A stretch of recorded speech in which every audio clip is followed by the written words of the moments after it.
రాజగోపాల్ రెడ్డి గారు, రాజగోపాల్ రెడ్డి గారు అయిపోయింది, కూర్చోండి.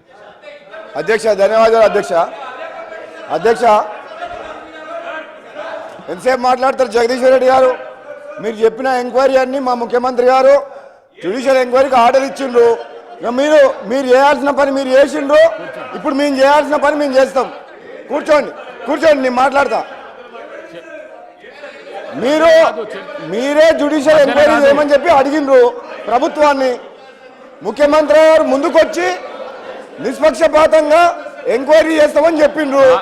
మీరు చేసిన తప్పుల తడక ఏదైతే ఉందో కాంగ్రెస్ తప్పకుండా బయటికి ప్రభుత్వం తీస్తుంది. అధ్యక్ష వీళ్ళని చూస్తే నాకు ఒక విధంగా బాధ అనిపిస్తుంది అధ్యక్ష.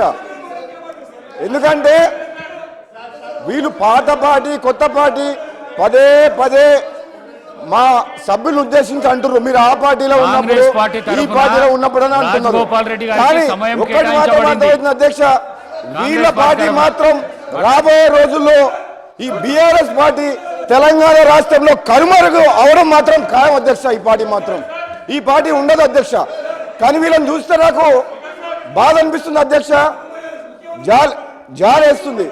ఎందుకంటే ముఖ్యమంత్రి గారు ఆదేశించిన ఏదైతే దర్యాప్తు ఒకవేళ బయటికి వస్తే వీళ్ళ పరిస్థితి ఏ విధంగా ఉంటుందో అని చెప్పి ఒక్కసారి ఆలోచన చేస్తే మాత్రం కొంచెం బాధ అనిపిస్తుంది అధ్యక్ష.